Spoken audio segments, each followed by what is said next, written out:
Welcome to the Ask Weldon Show episode. I think this is 81. It's going to be a special episode on the question, does talent exist, and does talent exist in esport, which became like a topic of hot discussion recently. And so I wanted to kind of weigh in on my thoughts and my opinions and also the findings that have come out of research on talent over the last X number of years. So how do I kick this off? I guess I'll start by talking about a little bit about my background. So I'm in the field of sports psychology and exercise psychology, which is focused primarily on elite sport and then like sport development. And it is a field in which there is a subfield called talent identification, or it used to be called talent identification when we were trying to identify people who had talents, and then it became talent development later when we realized that talent kind of doesn't really exist in the pop culture sense. And now there is another field, like the field of expertise and expertise development, and that's kind of like not related to sport, but related to just craft in general. And I believe that there's a research field that kind of goes in that direction, and it overlaps a little bit with sports psychology. Myself, in terms of high performance, I was a competitor for about 19 years. I reached about a national level in swimming, and then I coached at the national level and at the Olympic level in Finland in swimming, and now of course I coach for TSM at the moment. And see, anything more about me? Okay, no. So about the field, I think this field essentially goes back to the Soviet Union, the foundation of the USSR in 1950s, when there was a very strong like economic, philosophical, and religious, you could say, movement to win the Olympics. And both America and the USSR really wanted to win the Olympics to prove that their economic model was like number one, was the premier way to kind of like structure society. And so this like became a way of showing that like the greatest of humanity would come out of this country versus this country. And both countries started looking for who they could put their resources in to turn into the gold medalists. And this is when they started kind of researching gymnastics mostly and hockey and things like this in order to try to identify like the talented people that they could then train and develop, and especially at a very, very young age, like we're talking like kids. And this kind of went along for decades and decades, and they came up with an answer. So in short, the short answer of does talent exist in sport or in like expertise, the answer is no. The long answer is in a very subtle way, possibly, but not in a way that lines up with the pop culture definition of talent. So I think the very first and most important thing to discuss, I guess, is the definition of talent. And I'll give two pop culture definitions, and we can go through both of them, and then I'll do a live stream of live stream discussion, AMA, after the show on Twitch, which you can hop in and kind of ask your own version of this question. And I might be able to jump in a Reddit thread if one pops up around this video and answer questions there too, but I'm mainly going to try to do it through video form. So first off, to define talent, let's start off with the definition of to train less amount of time and get a better benefit out of it. So this is kind of like the idea that somebody has a gift in a way, that they can kind of put in a certain amount of work, and what they get back from that work is like more than you would get back from this same amount of work or somebody else. So the idea that somebody trains for 4 years, and another person plays league for 4 years, and another person plays league for 4 years, and at the end one is like Diamond 5 or Diamond 2 or Masters or Challenge, and the other one is Bronze. Or that, you can train for 7 years in running, and the other person can train for 7 years in running, and at the end one is a world champion, and the other one is just like trained for 7 years, and they're slightly faster or more healthy. Okay, so that's one definition of talent. And then the second definition of talent I'll use is to have a higher peak, or to start at a higher starting point than an average person. So saying like that there's an athlete, and then because of some sort of genetic natural gift, they have a higher peak that they can attain in a certain sport or a certain craft or field of expertise, or that they start out at a higher starting point than an average person because of some sort of like genetic advantage. And the idea is that this is some sort of usually genetic, because that's the term that we imagine, or that's the place that we imagine these things carry from when we get into a natural talent, is that it's something you're born with or you're wired up with in your genes and ergo in your cells. So let me deal with the first one first. You train less and you get better benefit out of it.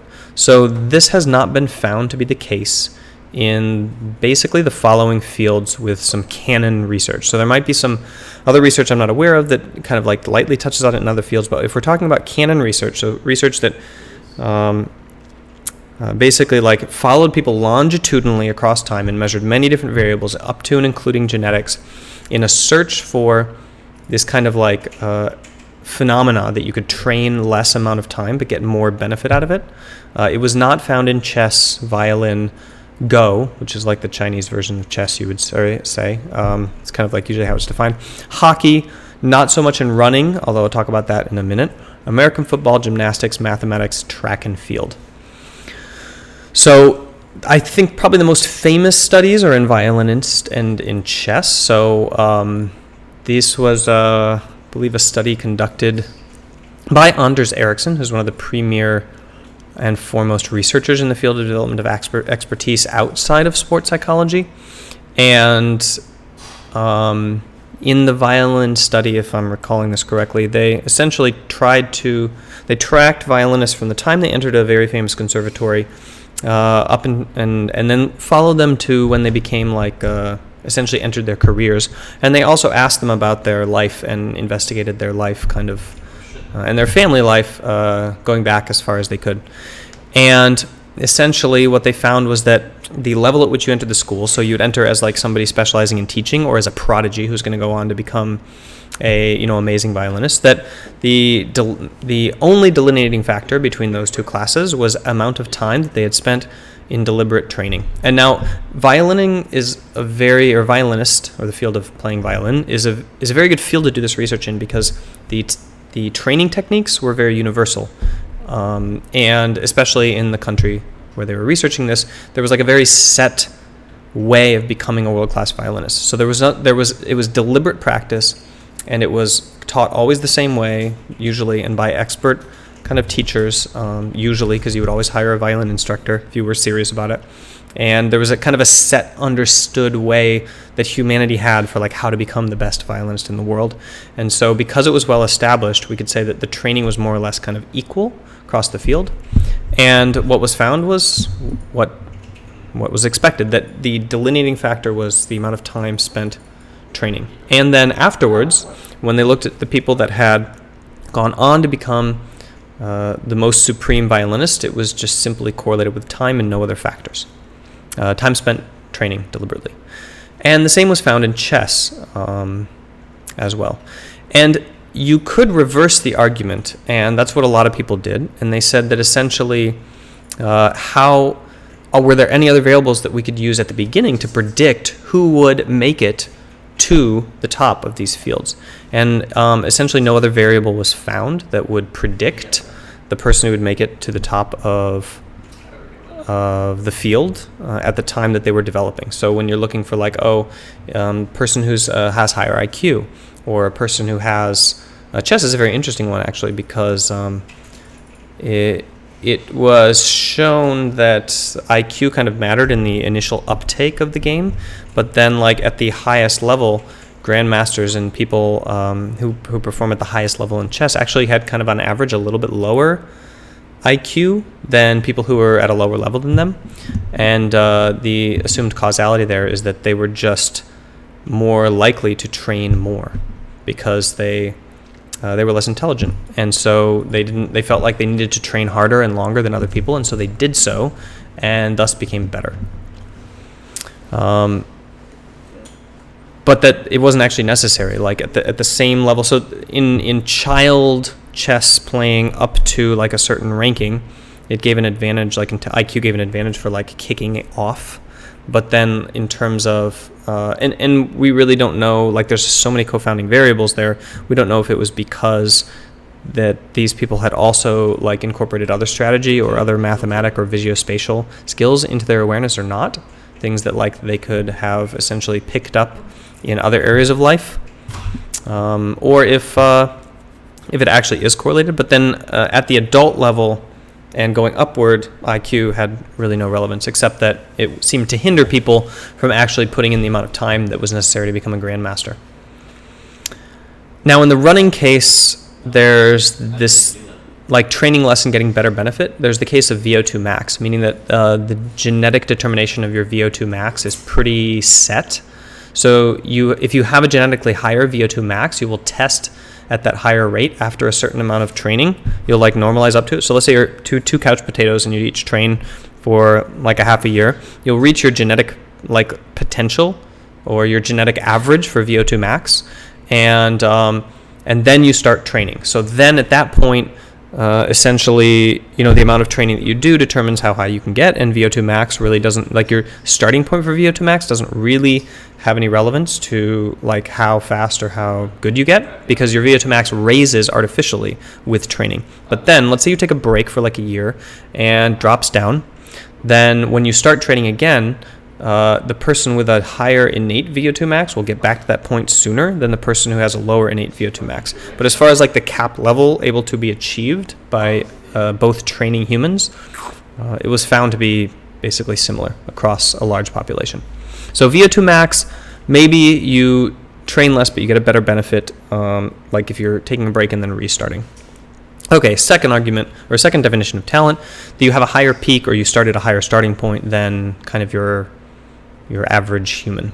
So the main places where this could be true, or where this is true, is in height, body size, muscle fiber distribution, and VO2 max, which I kind of already addressed VO2 max, so I won't go back to that. But we'll talk about height, body size, and muscle fiber in sport here in a sec.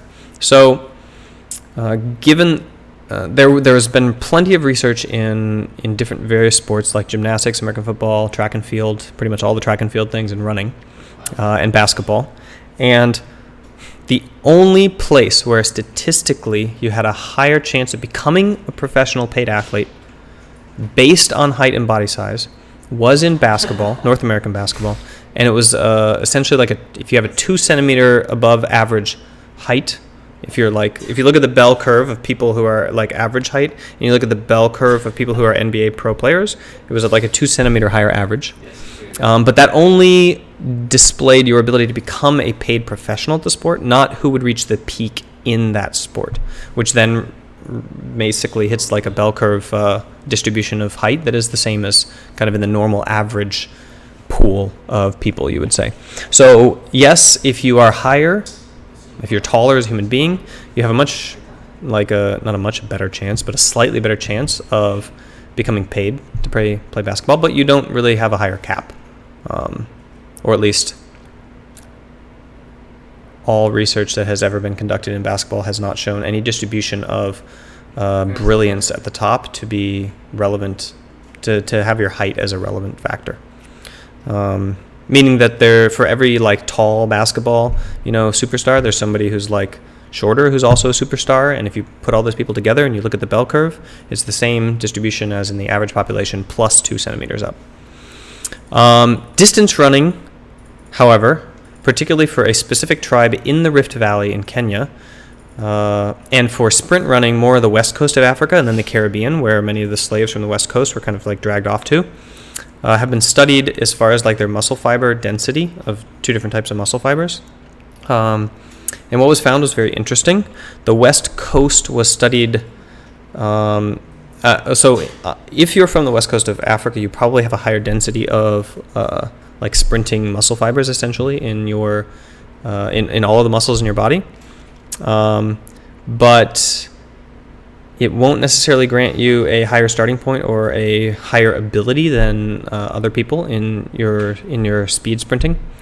The West Coast was studied by, so essentially like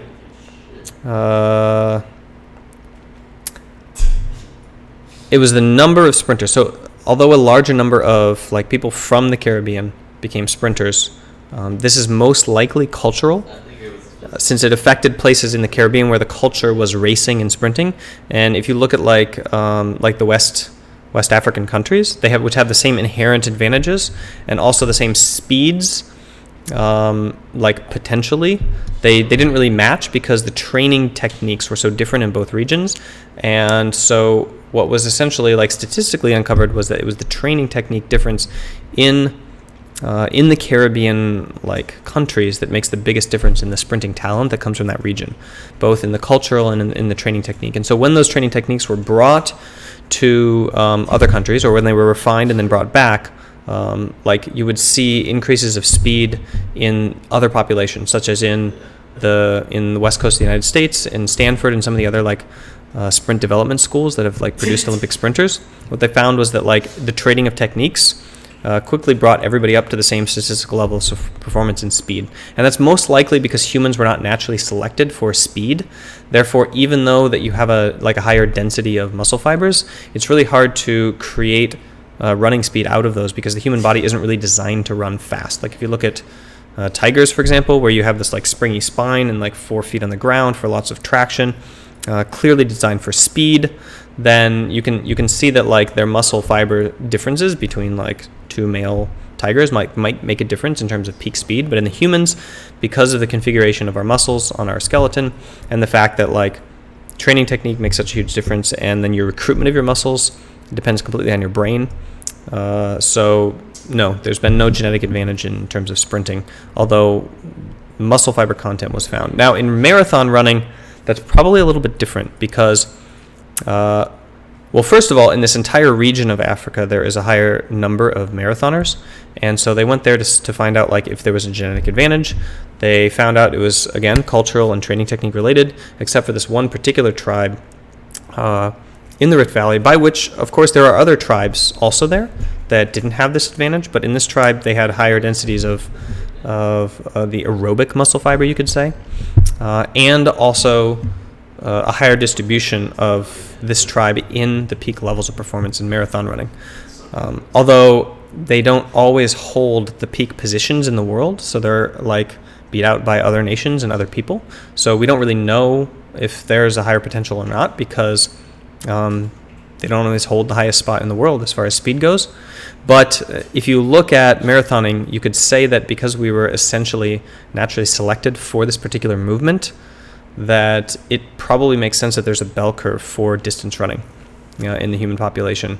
And so there are some people who are going to be naturally selected to be better for it than not, and that there will be genes that line up for that construct. Now, the problem is that this is one of the only sports that models something that we would do that would determine our essentially genetic inheritance. So persistence running was one way that we hunted that was very different from the Neanderthals, and therefore when it became a sport, you could say that it's a very inherently human thing to do. But if you look at all the other sports out there, such as football or basketball or track and field or all these other things, there are components of these sports that have nothing to do with anything that we would have been designed to do by nature. And they're very, very complex. So if you are looking for a sports gene for basketball, so this person is just better at basketball or better at chess or better at football or better at these kind of sports, it is basically impossible to find a kind of gene that would say that this person is better than that. So the easiest logical argument to start looking for something like this is prediction. You say, okay, well, if such a gene exists for tennis, for example, we would be able to identify properly somebody who's going to be an amazing tennis player, and that we would pour time into, and then they would become the best tennis player. And despite plenty of genetic and trait analysis research over 50 years of this field, which has had a lot of money poured into it from governments who were very interested at the time in identifying these people, and despite continued research on the same exact thing by sports biology researchers, nothing has ever been found as far as a gene or a constellation of genes that could contribute to success in a sport. It just doesn't exist. The way that you develop expertise in a sport is through training your brain, essentially, combined with training your body. And your body we're pretty much average as far as humans go. We have this nice bell curve of body size and height, but everybody has pretty normal-ish levels of potential muscle and strength that you can get, and the people at the peak are just kind of a little bit more at the peak. But because these sports are very complex, they leave space in them for people who are better at one thing and worse at another thing. So you might be like slightly like bigger, but then like slower, or you might be slightly taller, but then like not as strong, or you might be like tall and strong, but like not as smart, or you might be like, let's say you have this magical human who's like all of those things. It seems to not even actually matter, because then you need like, stubbornness to like train for all those years and all of this stuff. So essentially, like as far as physical attributes go, they don't really help to become peak, and they also, once you get to the peak, they don't really make you better than somebody who doesn't have them, and there's no like higher peak in their performance because of the complexity of the sports being delivered, right? So like basketball, if it was just like running back and forth down a court and stopping, maybe you could like start to find like genetic limiters that would allow people to kind of like have a talent for it. But because it involves coordination, because it involves like hand coordination, because it involves passing, because it involves strategy, because it involves thinking on your feet and all these things, it's just too complex for a genetic advantage to show, because genetics are kind of like random in that way. Okay, so if we're looking for talent in sport from a genetic change, essentially what you have to do is you have to look for like a particular like area in that sport that might like grant an advantage, and unfortunately outside of marathoning, like none has ever been found, but there's most likely a minimum. So if we're talking about genetic advantage, like it's what's most likely to be the case is that there's a minimum level of like intelligence focus that you need to have. And if there's a suite of genes for focus, which doesn't seem very likely, because focus is so dependent on is a trainable skill and is heavily influenced by the environment and like the chemicals that your mother intakes when you're being born that construct your body, despite your genes, your epigenetics, and then on top of that, like the things that you do when you're little, and the way that you're raised and personality. So it's more likely that there's a minimum level of focus that is required for the amount of deliberate practice to like reach a high level in a sport, and then everything else is gated essentially by training technique and the training that you have. So to recap, is there a talent for a specific sport like basketball? No, there's no talent for basketball. You can't be born a better basketball player than somebody else. Is there a talent for getting faster with less training, or is for getting better faster with less training? No, because there's probably a minimum for like the amount of focus that you need as like an average human to like retain motivation and train longer, and therefore train to a higher level. But like more focus doesn't get you better faster. It's the training technique that matters there.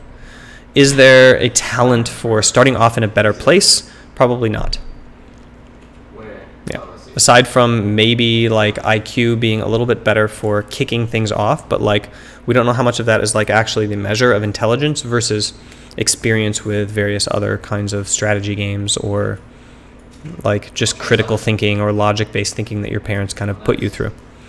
Is there a talent for hitting a higher peak? It's unknown, but all current evidence over like 67 years of research in the field points to no, except in marathoning, which incidentally, like I said, we're probably naturally selected for.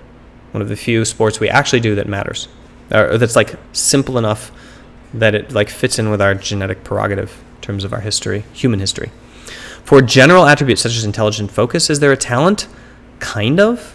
Like obviously, like your genetic, like your intelligence is kind of determined genetically a little bit, and your focus, but intellect really doesn't have anything to do with expertise.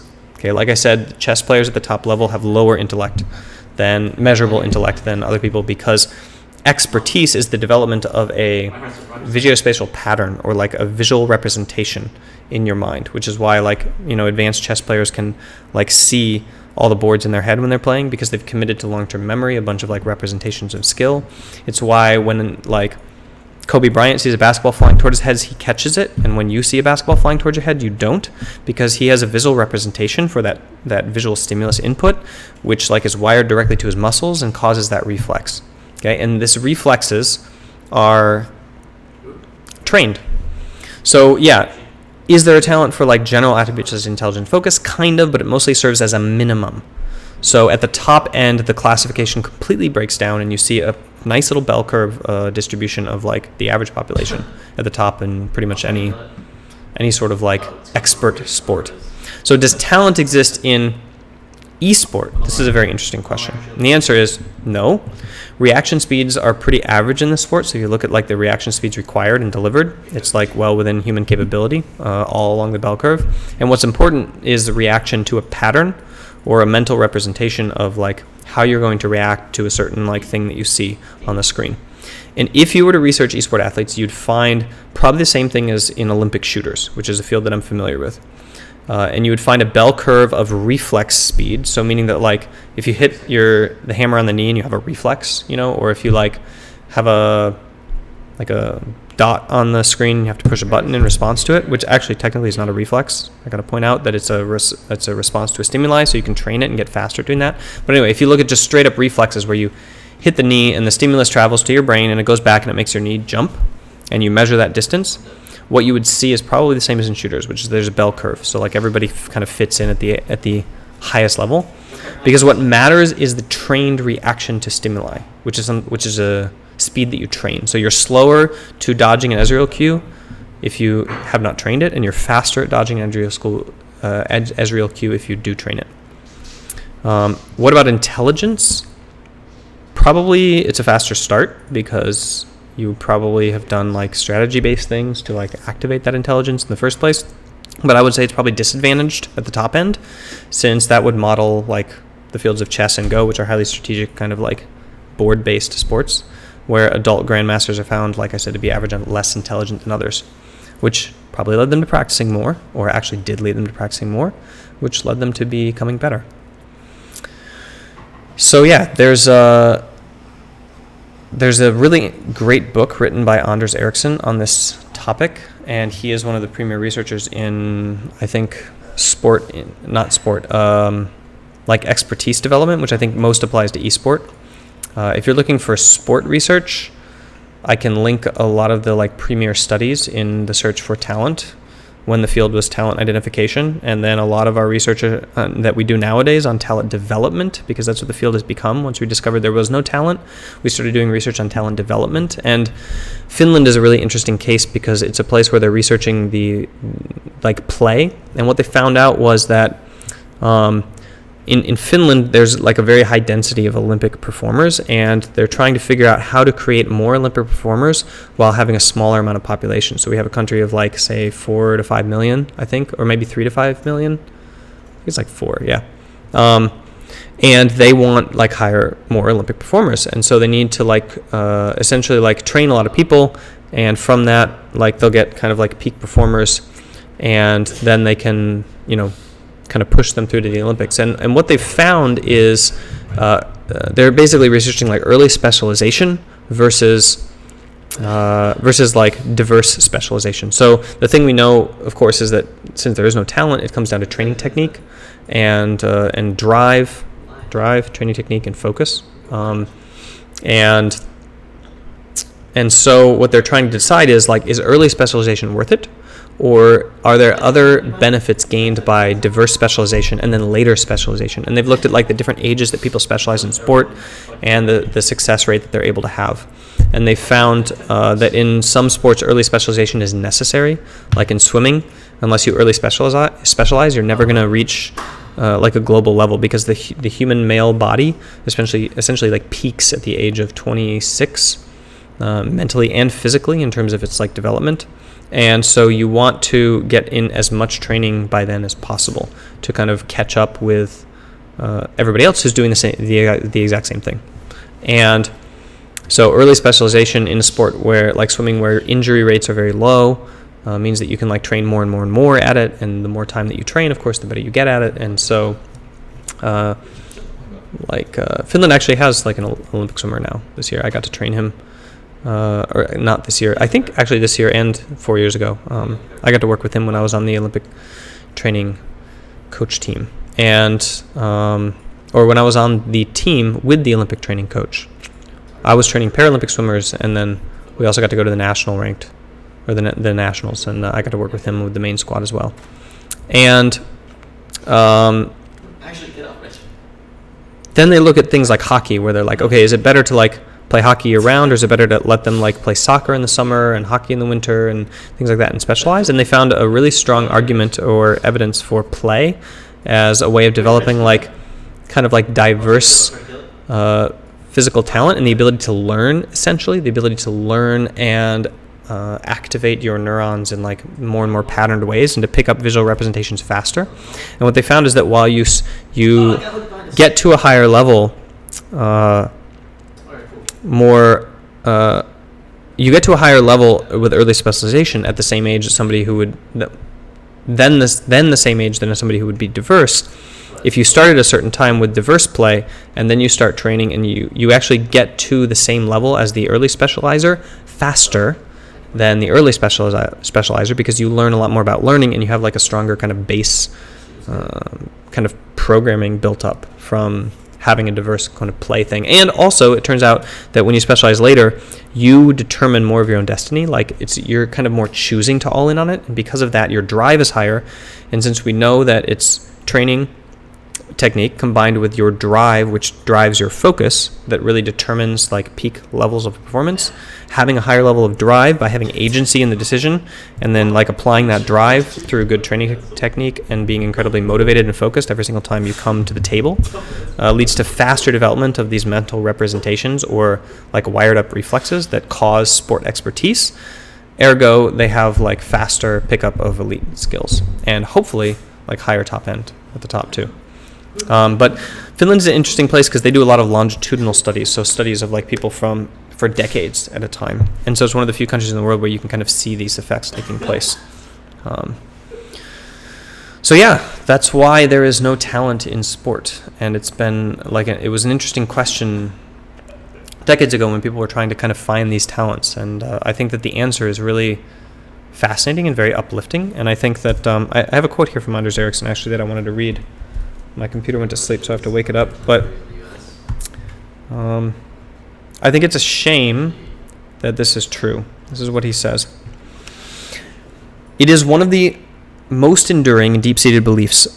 It is one of the most enduring and deep-seated of all beliefs about human nature that natural talents play a major role in determining ability. This belief holds that some people are born with natural endowments that make it easier for them to become outstanding athletes or musicians or chess players or writers or mathematicians or whatever. While they may still need a certain amount of practice to develop their skills, they need far less than others who are not as talented, and they can ultimately reach much greater heights. Yeah, so essentially pretty much all research across these fields, whether in sport or in expertise development, have pointed to the area of deliberate practice as playing the starring role in this, and the development of training technique through human history as the thing that's pushing the limits that we have for performance, for peak performance, and whether or not talent like gives some people the potential of hitting higher peaks than other humans. The answer so far, according to all statistical measures and research, is no, except in things that we are most likely naturally selected for, such as marathon running, but not in other sports which are too complex to kind of like fit into a gene code and involve areas that you can have strengths and weaknesses in, such that essentially like if you're shorter, you make up for it in other ways, and if you're taller, you end up deficit in other ways, which has been found to be the case pretty much across the board forever. And there's no like perfect golden boy who was created or who could be created or born that would like hit all of those buttons essentially, because it's just not possible. And that could be because like some of the attributes necessary for success in a sport operate on kind of a continuum, right? A right side, left side. So if you're all the way to the right on some measure, you're not going to be all the way to the left on another. So somebody who's all the way to the right on one measure, like genetically, will not ergo be able to have the same strength as somebody who's all the way to the left. And because these very complex sports that we've invented in the modern era, like involve so many different like human attributes, you are not able to have like an alignment of like perfect attributes in a sport, because you need you give up the other side of the spectrum, which leads to a different strength in that sport. I think rugby is a really good example. I was talking to this rugby player in a gym once, and he was like, "Hey, you should come out for rugby." And I was like, "Oh, I'm not a big, strong, fat, not a really big, massive, guy." And he was like, "There's a space for every body shape in the rugby field." And that's essentially the idea that like there's a space for in complex sports. Up to and including basketball, which even is the one sport which is found to have like a slight height average gift for like the distribution that it takes to be a pro. Even in basketball, there's enough complexity in the development of the skills that you need that like being all the way to the right on something puts you deficit of being all the way to the left on something else, which is necessary, or all the way to the left on that same thing, which would be necessary to have a different strength in the sport. Ergo, you can never be there can't be like a golden boy. And so then you look at people like Kobe or LeBron James, and you're like, oh, why are they so amazing? And for essentially every place that you find talent, the first reaction you should have is, what is the talent? And what practice led to the talent? And if you pull back the curtain and you look at what's going on there, you will always find explanation for how it developed.